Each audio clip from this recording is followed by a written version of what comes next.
I used to be a foster mother and ended up as a pawn in a sick game. My mother-in-law, Martha Collins, was believed to have died in a car accident nearly 2 decades ago. Before her death, she left one final wish that I take care of her youngest son, little Aaron, barely 2 years old. I couldn't say no. Despite my own parents' furious objections, I raised Aaron as my own flesh and blood. I even abandoned the baby growing inside me, all because of a promise. Until one day, Martha suddenly came back. Alive. Very much alive. And she brought with her the woman who used to be my husband's mistress, Rachel Monroe. Rachel Mom's plan was brilliant, James sneered. If it weren't for that free nanny, how could the three of us be living this good? It hit me like lightning. Suddenly, everything made sense. James's international business trips were just extended holidays with his mother and his mistress. And Aaron, the child I had poured my heart into, was actually the product of James and Rachel's affair. I snapped. I stormed in to confront them. But before I could even scream, they pushed me off the 20th floor balcony of the apartment. My death was silenced, covered up like it never happened. And then, I opened my eyes. I was back. Back to the exact day when Martha faked her death just like before. That same day, Rachel and I were competing for the head of marketing position. Same phone call from James's sister, Emma Jill, come to the hospital. Mom's not going to make it. She wants to see you one last time. I froze. But I wasn't the same Jill from over a decade ago. I remembered everything, every second of betrayal, every sweet lie James ever told, every smug glance from Rachel, and that final push that took my life. I walked into the clinic. Martha lay there covered in blood, surrounded by relatives performing the farewell scene. For the first time in her life, she held my hand and pleaded, "Only if I leave Aaron with you. Can I die in peace?" Before I could reply, Emma fell to her knees, crying, "Please, Jill. It's her dying wish. Don't let her go without closure." Dozens of eyes stared at me. The pressure was crushing, like I was the world's most heartless woman. I nodded. That very day, James and Emma handled the funeral, and I officially became Aaron Collins's legal foster mother, 16 years later. I spent my entire youth raising Aaron from his first words to his college acceptance. I saved every cent, sold my wedding jewelry, even aborted my unborn child just because James told me Aaron needs you. You're the only one he trusts. He never warmed up to me, always cold, distant, but I waited, patiently, hoping that one day he would come back from university and hug me like a real mother. Instead, the day Aaron returned, I went to the airport. I saw James holding Rachel's hand. And Aaron, he hugged them both, the three of them, a perfect little family. And me, I was just the free nanny being written out of the script. Standing nearby was Martha, cremated 16 years ago, looking at me with smug satisfaction. "Son, how's my plan? If not for her, how would the three of us have this life?" I walked out of their apartment like a ghost, mind blank, blood boiling. I didn't go home. I drove straight to the Collins mansion, the lair of those who'd murdered me, without hesitation. I barged in, demanded answers. But after a few words, James, Rachel, and Martha exchanged glances and walked toward me. No warning, no hesitation. They pushed me off the 20th floor, again. That fall, I remember it vividly. The sensation of my heart being crushed, lungs bursting, wind screaming past my ears like the echo of my own death. But this time, I didn't die. I came back. I adjusted my breath, tightened my grip on the wheel, and drove. Everything has to start over. But this time I hold the reins. Martha wants to fake her death again, fine. Let's see if this time she stays dead. Rachel wants the head of marketing chair, she can keep dreaming. The first thing I did was call my superior to report the status of the election campaign, carefully emphasizing a few key details. Then I texted Maya, my best friend and most trusted associate, and told her to retrieve the USB I had hidden in the office drawer. A true death insurance if there ever was one. Next, I sent Ethan, the only person I still trusted, to buy a few items I needed. And then I drove straight to Old Creek Clinic on the outskirts of town, the exact same place that had appeared in my past life. The space was cramped, the air thick with the stench of blood and antibiotics nauseating. The Collins family was crammed into the hallway, waving tissues, wailing, sniffling, each one putting on a show of mourning. On the bed lay Martha, my mother-in-law, covered in blood, her face purple and swollen like she'd been run over. But I knew all too well it was all an act. I bit my lip hard until it bled, then suddenly kicked the door open and charged in. Everyone froze. I rushed to her side and hugged her tight, making it impossible for her to breathe. Then I screamed, "Mom, you had an accident and they brought you to a back alley clinic. Are they trying to kill you? Don't be afraid, I'm here now. No one's going to bully you anymore." The relatives panicked and began stammering explanations. "It wasn't our fault. Martha said she didn't want treatment, didn't want to trouble the kids." Another aunt cut in. "That's right, girl, don't spout nonsense. We came here because we care about Martha, not to silence anyone." I scanned the room. What a performance. Sensing the situation spiraling, Martha struggled to sit up and spoke in a trembling voice. "My dear, I only did this for you and James. I wanted to save money for the two of you." I shouted, "Mom, I don't want money. James doesn't either. I just want you to be healthy. You still haven't told me who the man was, the one who betrayed you. How can I help you get justice if you won't tell the truth?" All eyes turned to Martha's belly. A long, suspicious silence. They knew, and I knew they knew. The room seemed to hold its breath. Martha flushed deep red, stammering unintelligibly. If she denied the baby was hers, it would be the same as admitting Aaron was James's illegitimate child. But if she confessed, her reputation would be buried forever under the tongues of gossips. After a long moment, she forced a smile and said weakly, "My children, it's come to this. Don't suffer because of me. Don't carry a burden that doesn't belong to you." I cut in immediately, voice cold as ice. "Mom, stop protecting him. If it weren't for that man, why would you, a 58-year-old woman, be having a child? Your body ended up like this because of him. If you die, who's going to raise Aaron? Emma still needs to start a family. James and I are planning to have a child of our own. Are you so kind that you'd push that burden onto us? Or, why not hand him over to Aaron's real father?" The silence shattered like cracked glass. A distant uncle cleared his throat. An aunt frowned. Discontent started to bubble beneath the surface. "This can't go on," one cousin finally burst out. "Jill, if things are really like this, then where the hell is that man? Why hasn't he shown his face? Unbelievable." "Exactly," another uncle chimed in.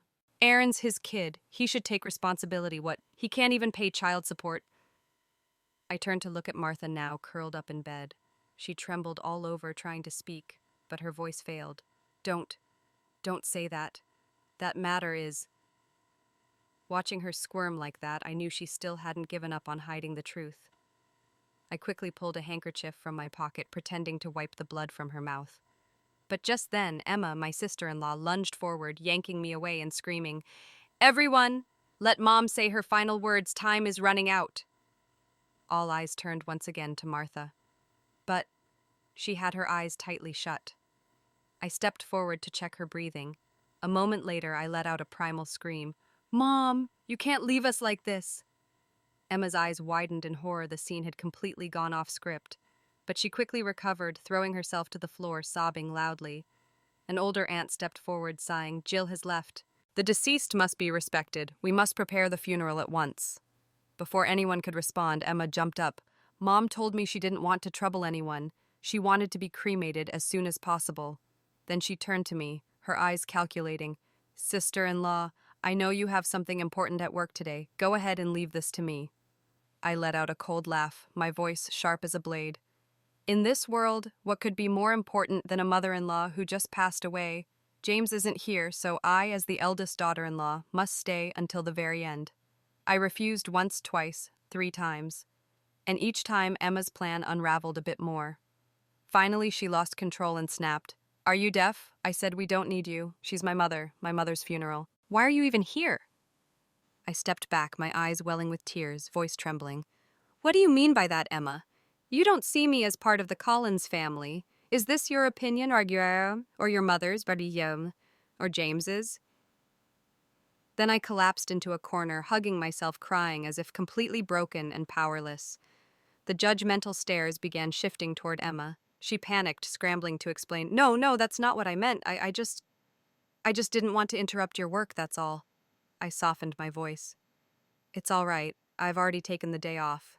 To me, my mother-in-law was like my real mother. Nothing is more important than her funeral."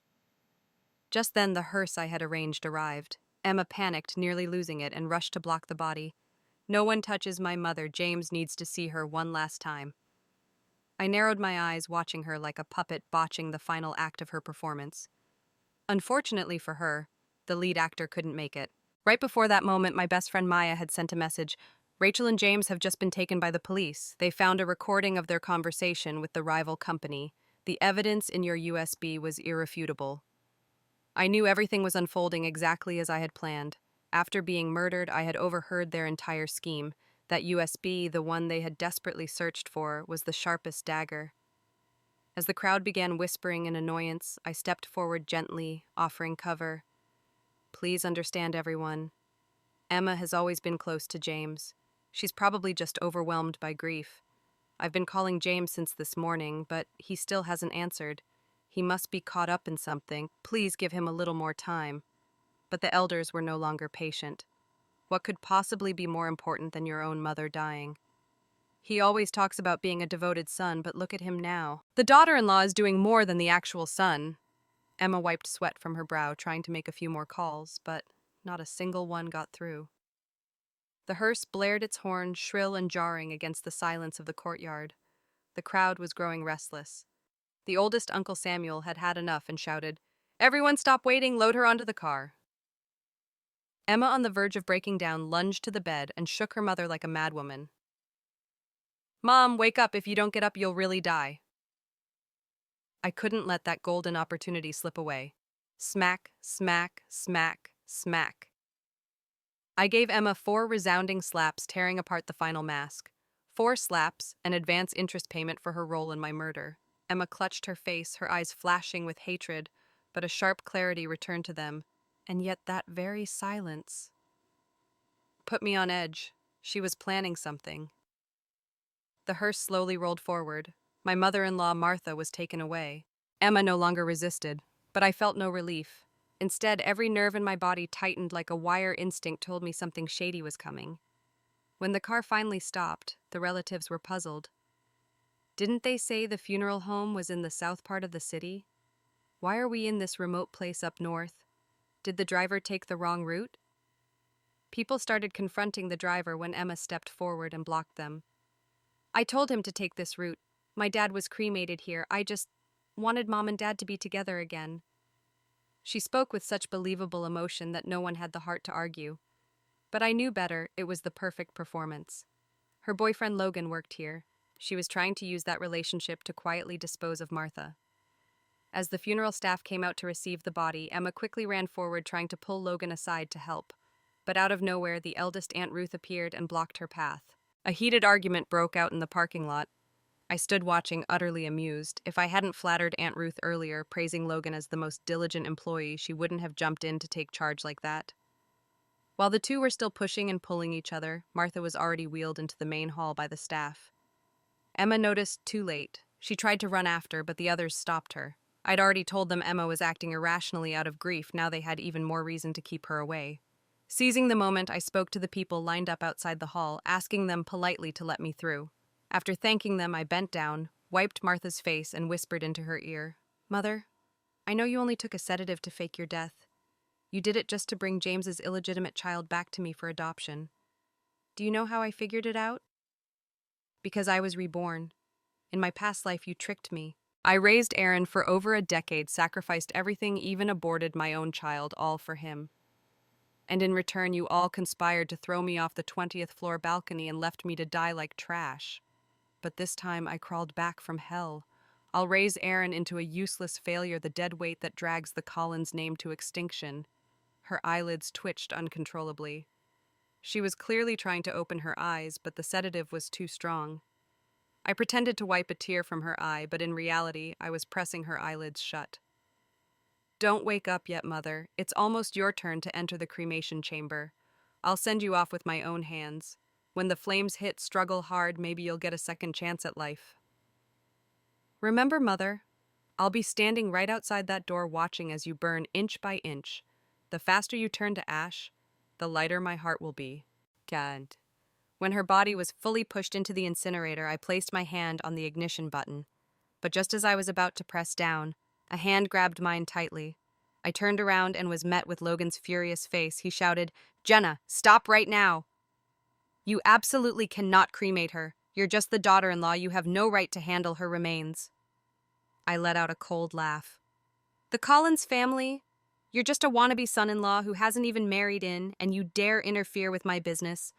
I raised my heel and stomped hard on his pricey leather shoes. The 5-inch spike made him shriek like a stuck pig. Before he could even recover, I lunged for the ignition switch again. But suddenly someone yanked my hair back violently. I fell hard onto the cold, tiled floor. Heart pounding, I looked up and froze.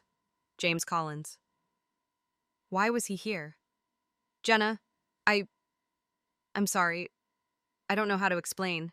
But you can't cremate her. James hadn't even finished speaking before he rushed forward trying to pull Martha's body out. I immediately clung to his legs, holding him back, sobbing. Darling, she's gone. She's really gone. Please just let her rest. Even if she tried to call you in her final moments, you didn't answer. You didn't make it in time to see her, but does that mean she can't move on? I'm begging you, let her go. I pulled out the death certificate from my pocket and held it up. The doctor already signed it, or do you think the hospital forged it? If you don't believe me, I'll call the police to investigate.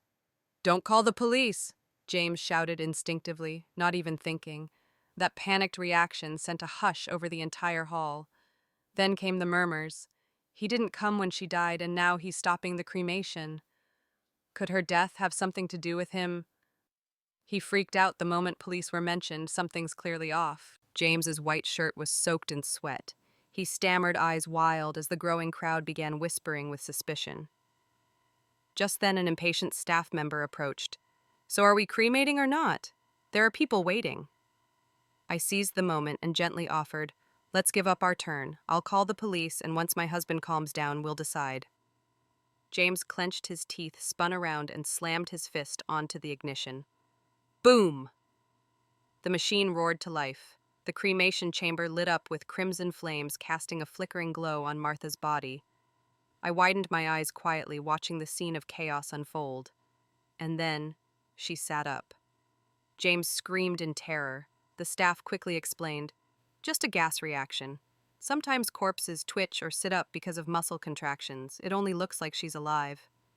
James sighed in relief. Not because he was mourning, but because he was relieved. I saw it clearly. There wasn't a single flicker of guilt on his face. I'd bet correctly. James Collins, a cold-blooded, selfish man who never takes risks unless he's calculated every angle. Once the police got involved, everything the affair with Lisa leaking company secrets, it would all be exposed. Just one of those things was enough to ruin him. Emma arrived late. The moment she saw her mother being cremated, she let out a piercing scream and charged at me. You killed her! You murdered my mother, you bitch! But before she could even lay a finger on me, Emma was kicked to the ground. And me, I was pulled behind by none other than James, shielding me with his own body.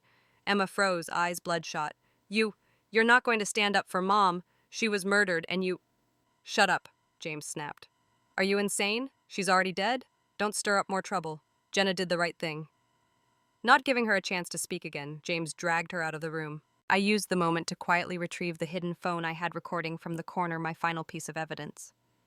When they returned, Emma's face was streaked with tears, her voice small and timid. Sister-in-law, I'm sorry. I was wrong. I just couldn't accept Mom's death. I smiled sweetly, my gaze angelic. How could I be mad at you? But just know this. There's no way I'll let you people get away so easily. One by one, I'll send each of you to hell. James's expression darkened immediately, irritation slipping into his voice without him realizing. What kind of nonsense are you talking about? Since when do men take care of kids anyway? Besides, we're going to have our own child soon. You raising Lucas is just good practice, isn't it?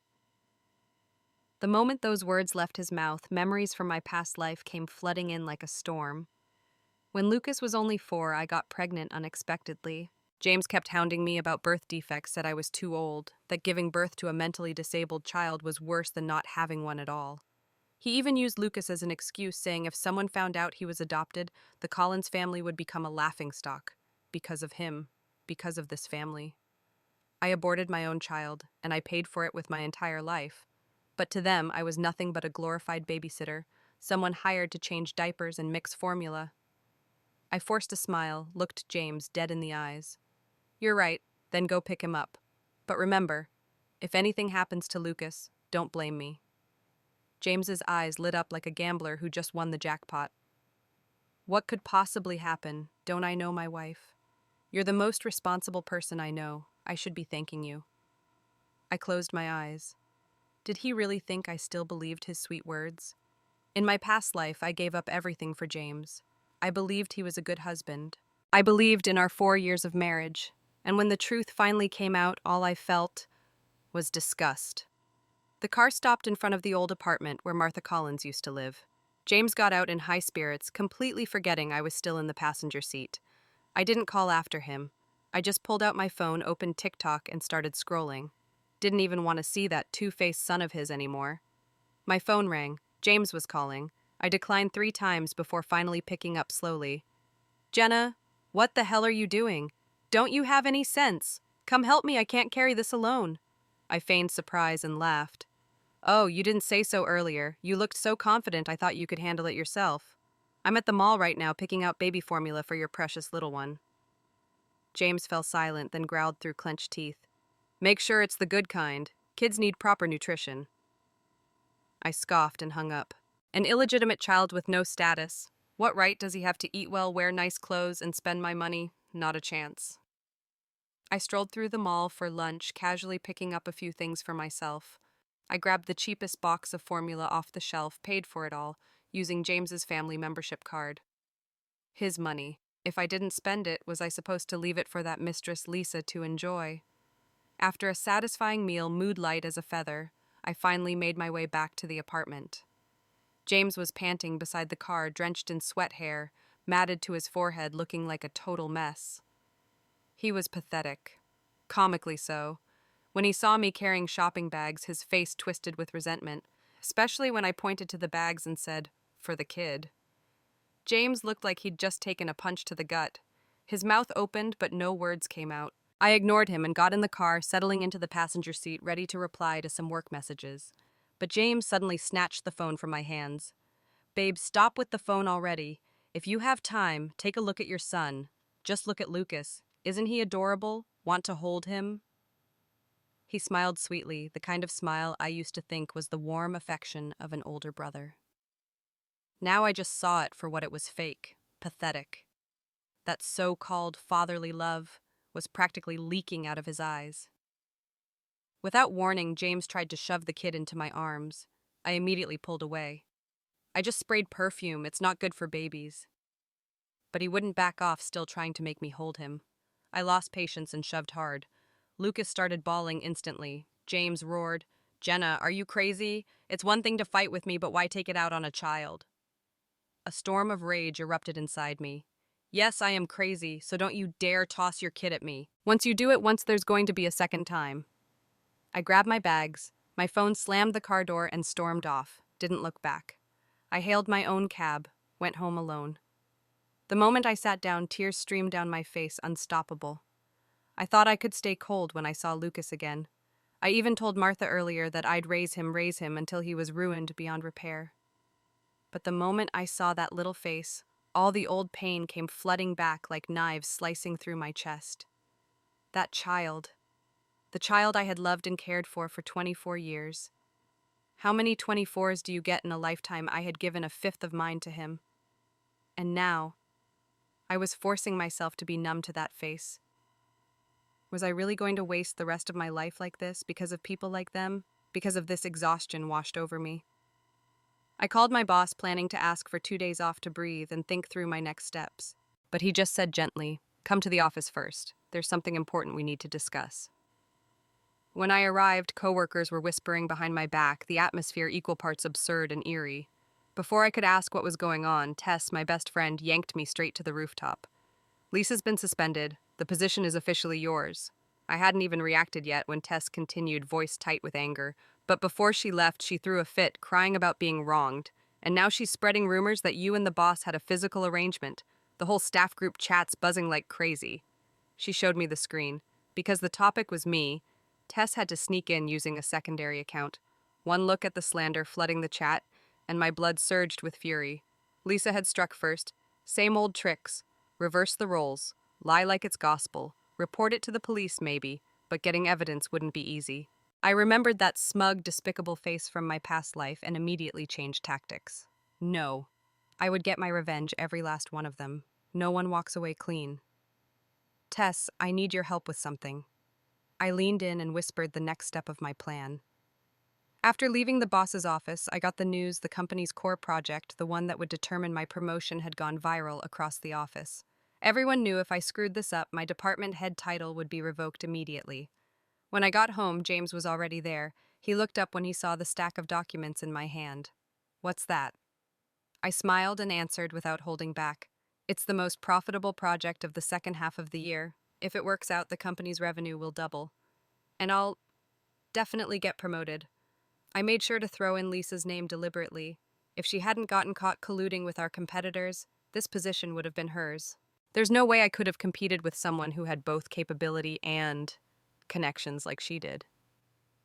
As I spoke, I glanced briefly at James's phone lying screened down on the table. The caller ID had read Lisa. No surprise.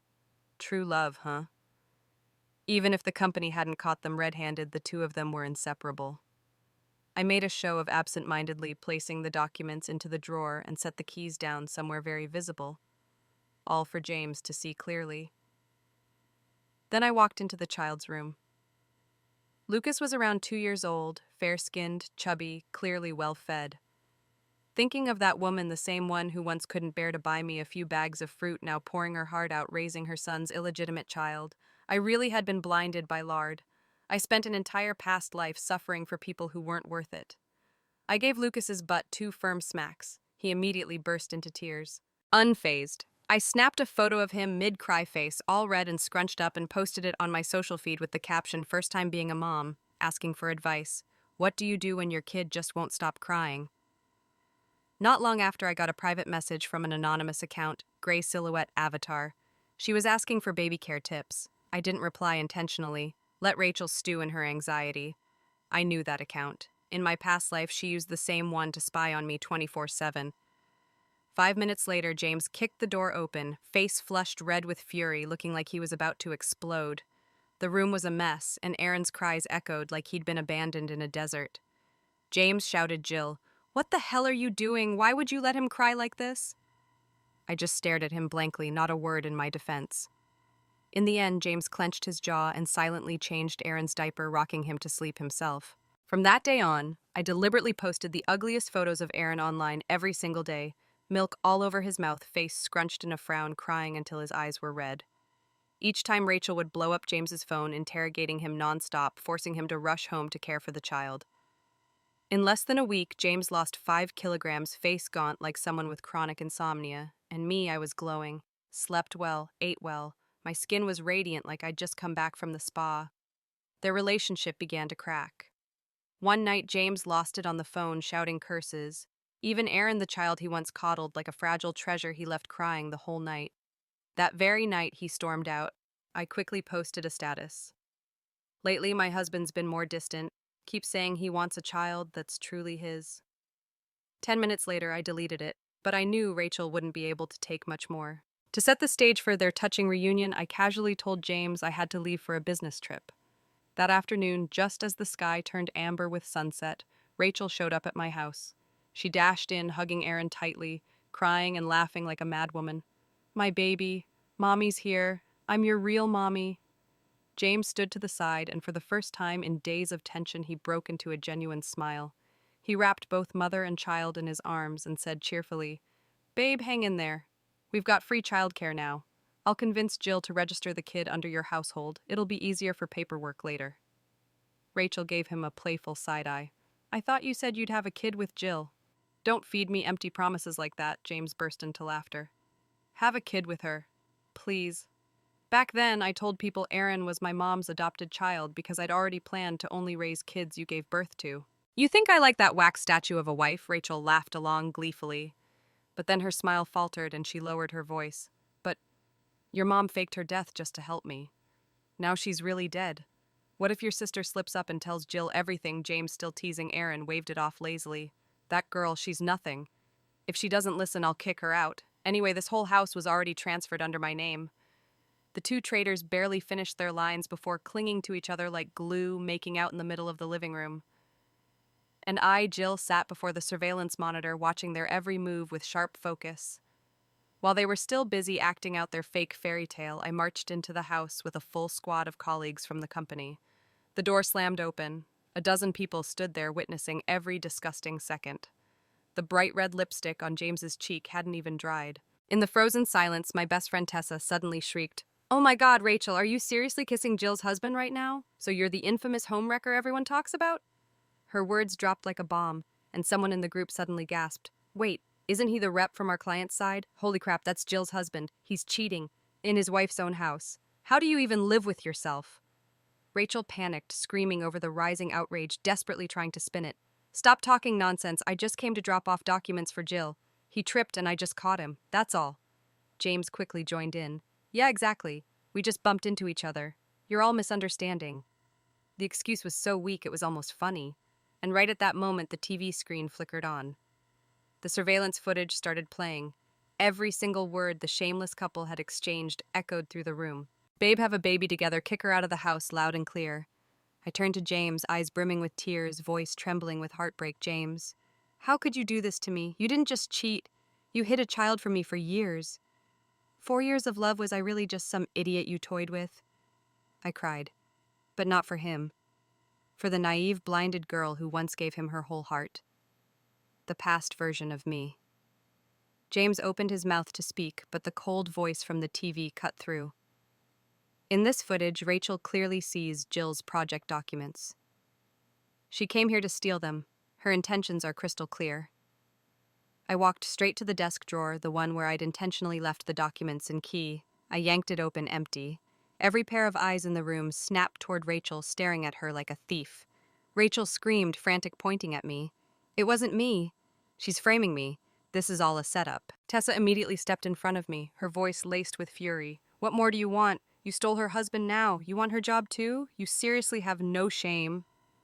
Right at that moment, 2 reporters walked in with a full camera crew and microphones. Exactly as I'd planned.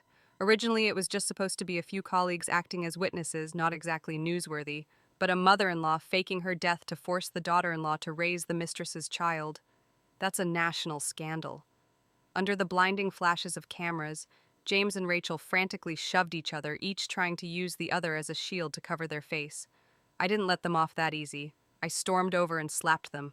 Hard. Smack, smack, smack. James didn't escape. Rachel even less so. Each slap laid bare a fresh humiliation for the entire nation to see. The room exploded. Tessa immediately launched a live stream with a title so juicy it practically dripped scandal. "Live caught in the act, homewreckers exposed. Affair, betrayal, career sabotage." The viewer count skyrocketed by the second. Comments poured in, flooding the screen with hashtags, hashtag Rachel, the mistress, Nakosh trash, James, justice, for Jill. Soon the internet army I'd hired jumped into action.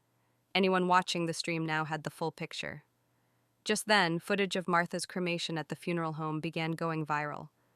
Especially the part where James tried to stop me at first, but changed his mind the moment I mentioned calling the police.